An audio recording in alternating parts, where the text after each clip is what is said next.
Hey everyone, welcome back to the Screen Review, where we dive deep into movies, old and new, and break them down in a fun and sometimes terrifying way. Today, we're talking about one of the most unsettling horror films of the last decade, Ari Aster's Hereditary. If you've seen it, you know exactly why this film sticks with you, and if you haven't, buckle up, because things are about to get disturbing. As always, I will break this review down into 6 parts: story and plot, performances, cinematography, pacing, atmosphere, and rewatchability. If you are new here, please consider liking and subscribing as it helps out a ton. Alright, let's get into it. So, Hereditary came out in 2018 and was Ari Aster's directorial debut.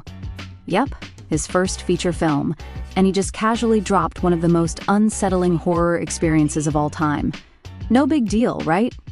The movie follows the Graham family: Annie, played by the phenomenal Toni Collette, her husband Steve, played by Gabriel Byrne, their teenage son Peter, played by Alex Wolff, and their quiet but eerie daughter Charlie, played by Millie Shapiro. Right from the opening scene, we know this isn't going to be a happy story. The film starts with the funeral of Annie's mother, Ellen, a secretive and controlling woman whose influence over the family runs much deeper than they realize.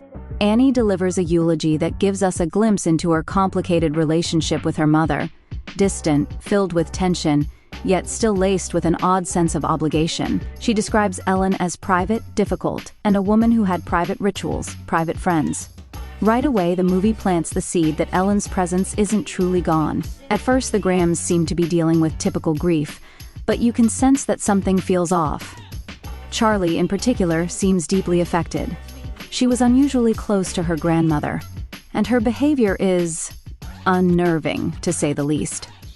She makes strange crafts, cuts the heads off dead birds, and has a habit of making that now infamous tongue click sound. Meanwhile, Annie tries to go back to her routine, working on her intricate miniatures for an upcoming gallery show, but it's clear that something is weighing on her. There's a darkness looming over the family, an unshakable feeling that Ellen's death isn't the end of her influence. Then comes the moment that changes everything. Peter gets invited to a party, and Annie, in an effort to push Charlie to socialize, forces her to tag along. What happens next is one of the most shocking and gut-wrenching moments in horror cinema. At the party, Peter sneaks off to smoke while Charlie eats a slice of cake. Unbeknownst to her, it contains nuts, and she has a severe allergy. As her throat begins to close up, she panics and rushes to find Peter. Realizing the gravity of the situation, he frantically drives her to the hospital. But in her desperate struggle for air, Charlie sticks her head out of the car window, just as Peter swerves to avoid a dead animal on the road. In a single horrifying instant, Charlie is decapitated by a telephone pole. The film doesn't show us the immediate aftermath, just Peter, frozen in shock, unable to even look back. He drives home in silence, his breathing shaky, his mind refusing to process what's just happened. He simply climbs into bed, staring blankly ahead, while we hear Annie's heart-wrenching screams the next morning as she discovers Charlie's headless body in the car. From this point on, the Grahams are completely shattered. Annie is drowning in grief, inconsolable. Peter is paralyzed with guilt, unable to speak about what happened. Steve tries to hold everything together, but the weight of the family's trauma is unbearable. And just when it seems like things couldn't get worse, the supernatural elements begin creeping in. Annie, desperate for closure, meets a woman named Joan who introduces her to a seance ritual, promising her that she can communicate with Charlie. What seems like an innocent attempt to reconnect with her lost daughter soon spirals into something far more sinister. Strange symbols start appearing, eerie presences lurk in the shadows, and the realization dawns: Ellen wasn't just a controlling matriarch. She was involved in something much darker, something that has been passed down through the generations. Hereditary, indeed. From here, the film takes a slow but horrifying descent into psychological torment and supernatural horror. One of the reasons Hereditary is so effective is the powerhouse performances from its cast. This isn't just a horror movie with good acting. This is phenomenal acting that elevates the entire film into something unforgettable. Let's start with Toni Collette. If there was ever a crime in the history of Oscar snubs, it was the fact that she didn't even get nominated for her role as Annie Graham. Her performance is raw, visceral, and absolutely heartbreaking. Whether it's the infamous dinner scene where she lashes out at Peter, or her agonizing screams of grief when she discovers Charlie's body, Colette throws herself into the role with an intensity that makes every emotion feel real. She perfectly captures the unraveling of a mother trapped in an inescapable nightmare, making Annie one of the most memorable horror protagonists of all time. I have always been a fan of Toni, but this performance pushed her near the top of my all-time favorite actors. Alex Wolff also delivers a standout performance as Peter. His portrayal of guilt, fear, and eventual psychological collapse is incredibly nuanced. He doesn't just act, he feels the horror in real time. From his reaction to Charlie's death, the way he freezes, the way he quietly goes to bed in shock, to his later breakdowns, every moment is deeply unsettling. And let's not forget that classroom scene, where his body is suddenly overtaken by something unnatural. His performance there alone is chilling. Millie Shapiro, despite having limited screen time as Charlie, makes an immense impact. From the moment she's introduced, there's an eerie, otherworldly quality to her presence. Her expressions, her quiet demeanor, and, of course, the haunting tongue click make her character unforgettable. Even after her shocking death, Charlie's presence lingers over the film, largely because of how uniquely Shapiro embodied the role. Gabriel Byrne, playing the stoic Father Steve, serves as the film's emotional anchor, or at least he tries to be. He plays the role of the rational skeptic, the one desperately trying to keep the family together. His subtle frustration and exhaustion add another layer to the film. While he isn't as explosive as Colette or Wolff, his quiet resignation makes his fate all the more tragic. And let's not forget Ann Dowd as Joan, the seemingly kind, motherly figure, who turns out to be something far more sinister. She plays the role with such warmth and sincerity at first that it's easy to believe she's just a grieving woman helping Annie cope, but as the story unfolds, her performance subtly shifts, revealing a disturbing, manipulative undertone that makes her final scenes truly bone-chilling.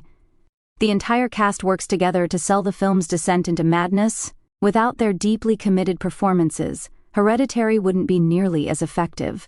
Every emotion, grief, fear, paranoia, feels brutally authentic, making the horror all the more immersive. One of the most striking elements of Hereditary is its cinematography. Every frame in this film feels meticulously crafted to create an overwhelming sense of unease and claustrophobia. Ari Aster and cinematographer Paweł Pogorzelski use visual storytelling in ways that make even the quietest scenes feel suffocating. The use of long, lingering shots is a signature move in Hereditary. Instead of relying on quick cuts or excessive jump scares, the camera often holds still, forcing us to absorb every disturbing detail. This slow, deliberate pacing builds tension by making us hyper-aware of the space around the characters, especially in scenes where something is lurking in the shadows, just barely visible. The film's lighting plays a crucial role in its unsettling atmosphere.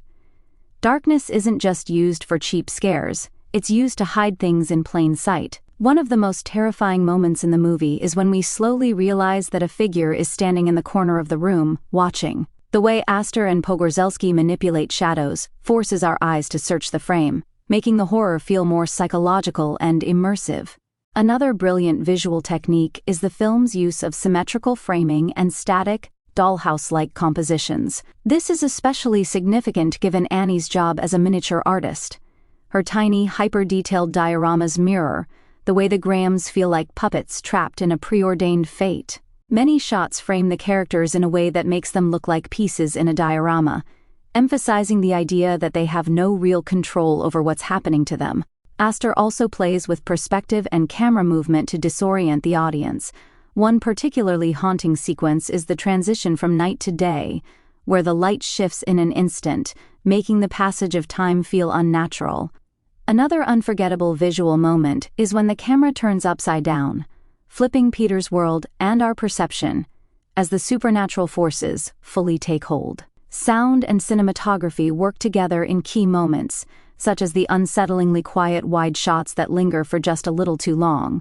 The absence of traditional horror cues makes us uneasy. We don't know when or if something will happen, but the tension is unbearable. This is especially evident in the film's chilling climax, where the camera slowly pans across horrific imagery in a way that makes it feel eerily matter-of-fact, as if the horror unfolding is just another part of the world's natural order. In the end, Hereditary's cinematography isn't just about making things look eerie. It's about making the audience feel the horror. Every frame is designed to heighten dread, making it one of the most visually haunting horror films in recent memory. One of the most fascinating aspects of Hereditary is its pacing. This isn't your typical fast-paced horror film filled with relentless jump scares.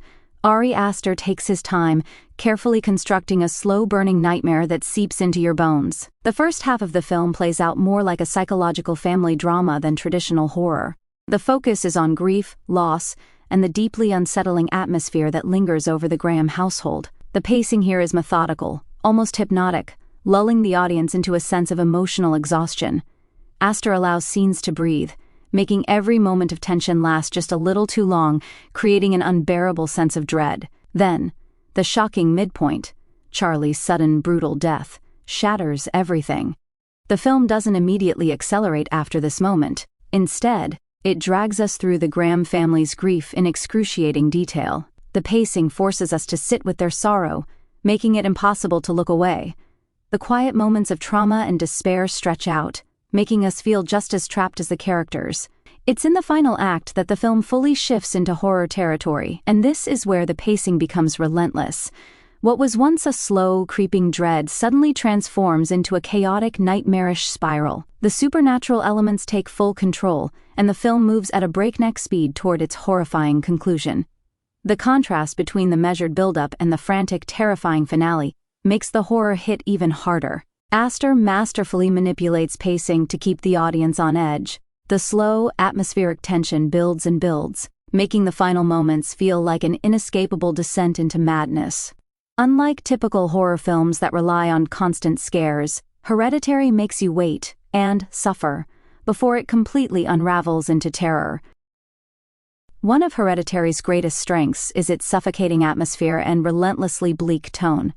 From the very first frame, there's an overwhelming sense of unease that never lets up. This isn't just a horror movie with scary moments. It's a deeply unsettling experience that lingers with you long after the credits roll.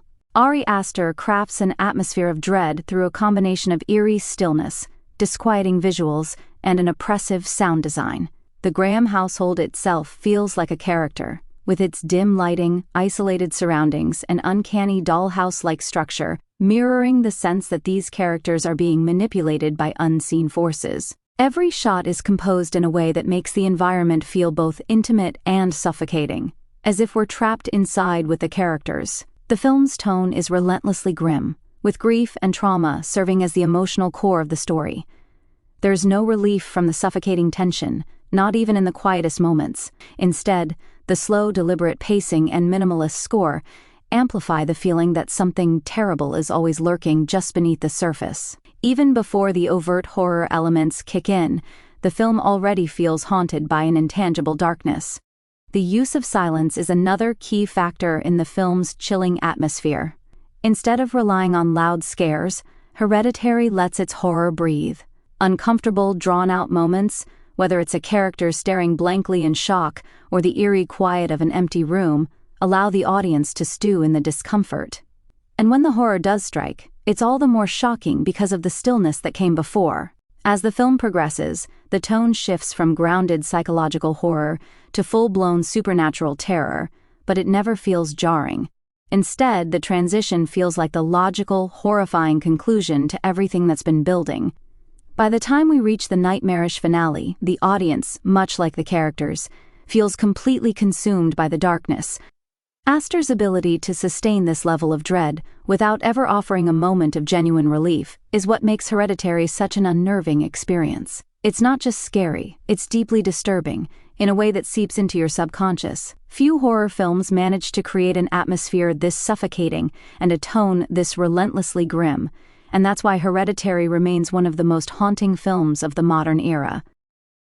Hereditary is one of those films that demands a second or even third viewing, not just because it's masterfully crafted, but because it is layered with so many hidden details, foreshadowing elements, and eerie visual cues that you simply can't catch everything the first time around. Ari Aster meticulously weaves symbolism and subtext into nearly every frame, making repeat viewings a rewarding yet unsettling experience. Once you know the film's ending, going back reveals how many clues were in plain sight from the very beginning. Small gestures, background elements, and even bits of dialogue take on a completely new meaning. The cult's presence, for example, is subtly hinted at throughout, long before their influence becomes overt. Rewatching allows you to connect the dots and realize just how inevitable the Graham family's fate truly is. Another reason Hereditary has strong rewatchability is its emotional depth. On the first watch, you're likely overwhelmed by the sheer horror and tragedy unfolding. But on subsequent viewings, you can focus more on the film's themes of grief, trauma, and familial dysfunction. The performances, especially Toni Collette's, become even more devastating when you pay closer attention to the nuances in her expressions and body language. The cinematography and sound design also make rewatching a fascinating experience. Certain unsettling noises, shadowy figures, or flickering lights that seemed insignificant at first suddenly stand out as deliberate choices meant to heighten the tension. Even the way the camera lingers in certain scenes gains new meaning when you know what's coming. That being said, Hereditary isn't the easiest movie to rewatch. It's emotionally draining and deeply disturbing. But for those who appreciate horror that rewards careful attention to detail, it's a film that only gets richer with each revisit. All that being said, I can safely give this movie an emphatic 10 out of 10. Not only is this one of my favorite films of all time, but I genuinely believe it is on the Mount Rushmore of horror films. It definitely leans a bit into the art house side of horror, so if you are expecting jump scares and silly gore, you are going to leave disappointed. All in all, Hereditary absolutely earns a solid 10 from me. But let me know what you think in the comments below. And thank you so much for stopping by the Screen Review.